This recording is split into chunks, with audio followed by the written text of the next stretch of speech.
Okay, so as I mentioned in the last video, I do not know much about Egyptian mythology, but apparently Egyptian gods can take hosts.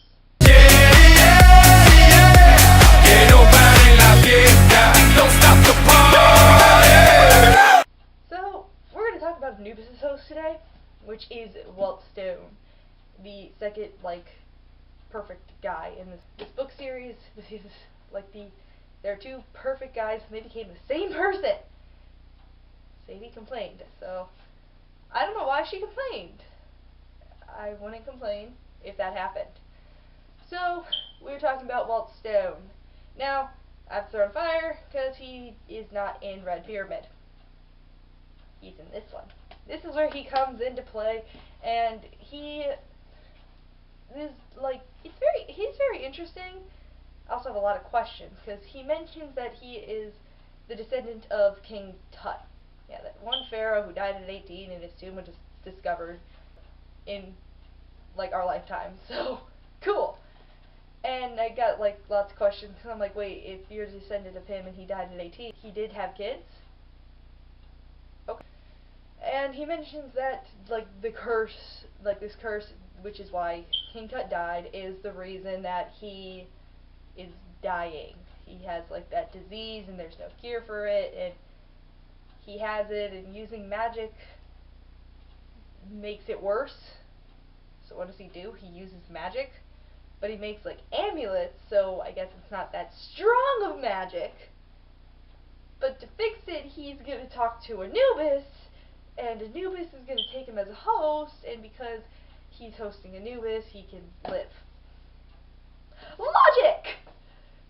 It makes sense if you think about it, and after a while, and when it's explained in the book. But that is pretty much what Walt does, and he decides when he's doing that, because you know something's up, and then Carter figures it out, which is really annoying because he figures it out, and then he's just like, you don't want to share, please? No? Okay, fine. Because he sees Walt using the gray touch, as they call it, because he just touches something and then it just disintegrates into sand, which is kind of cool, honestly. If that happened, I'd be like, cool, but that's creepy. One of those powers. But really, that's Anubis' power, and I guess even though he's not officially hosting Anubis yet, there is a process he has to go through where they're talking about it. I don't really know, because with Sadie and Carter, when they were hosting the two gods they were hosting, it was more of they were there and the gods went into them. Anubis, it was a process. Maybe he had to wait for Walt to die, but I really don't know. If that's true, then no wonder why this kid's never taken a host. Yeah, I say kid, because like I said last time, he acts like he's 16. But no wonder why he's never taken a host if he needs to wait for somebody to die to take as a host. This hosting thing is confusing, but let's talk more about Walt. Besides his hosting with Anubis, for the sweetest reason, because he wants to stay with Sadie, which is so sweet, he does some pretty awesome stuff. He has his moments of awesomeness. He uses that power he's getting from Anubis to his advantage. He refuses to let this curse rule him, which is awesome, because he's like, I love doing magic. I want to do magic. So he finds something that he can do, which is making amulets, which comes in so handy when they are fighting the huntress goddess, I guess. I don't know who that is in Egypt, but the hunter goddess, huntress, and he made these amulets that allows them to appear next to each other, back and forth, and it's that's cool. That's really cool. And really helpful, and and then she was like, "You're cheating, child of Set," and I kind of agree with her. He was, but still, that's cool. He made those amulets to do this, and I love that he was like, "I'm not gonna let this curse rule me. I'm not gonna let this whole thing just rule my life, and then I'm gonna end up dying like the rest of my family. No, I'm gonna do magic with it because I'm blood of the pharaohs, and I should, I guess. I guess that's how it goes down, and you don't really see a lot of him like I said, he goes more with Sadie, which is really cool, and it's fun watching him trying to tell her about this, and then it doesn't work. But when he goes to kick butt, it's awesome. Especially when him and Anubis are fighting together, even when they're not fighting together. There's a scene where they're in this underground Roman thing. It's in this one. It's like Romans who were mummified, and they're Egyptian souls, but because they're Roman, they can't go to the Egyptian afterlife yet. Okay, all of these mythologies being in one world is really confusing me, but okay! When that happens, he is able to stall them, protect Sadie, give him some time, and then kick some butt. They all kick butt with their magic, and it's awesome. That's about it for Walt, because he's awesome. I love that he just does not want this curse to rule him, and he's smart too. Like, he is using this awesome power of Anubis, like just the Grey Touch mainly, and then more, and then they work together like completely as one, okay? Completely. So it's really cool to see, and I like that. Like, no other series could do this, okay? No other series could take two boys and have them be awesome and kick butt and solve a love triangle. Like, this is the only book series in which this is how you solve the love triangle. You can't do that with any other book series, but it's really awesome. And he is so sweet and nice, unless he's gonna kick some butt, because then you might want to get it out of the way. So, that is Walt for you. Not much to say, because I mentioned him some with Anubis, and obviously I'm touching on Anubis with this, because Walt's hosting him. Okay? And by the way, props to him for being the first ever host of Anubis.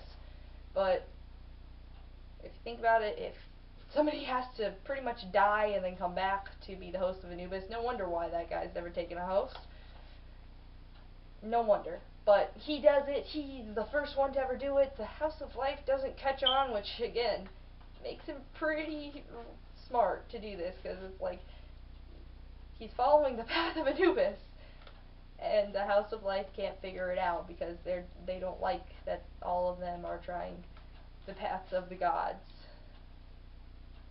And he's the only one doing the Anubis path, and no one figures it out except Carter! No, until he is hosting Anubis.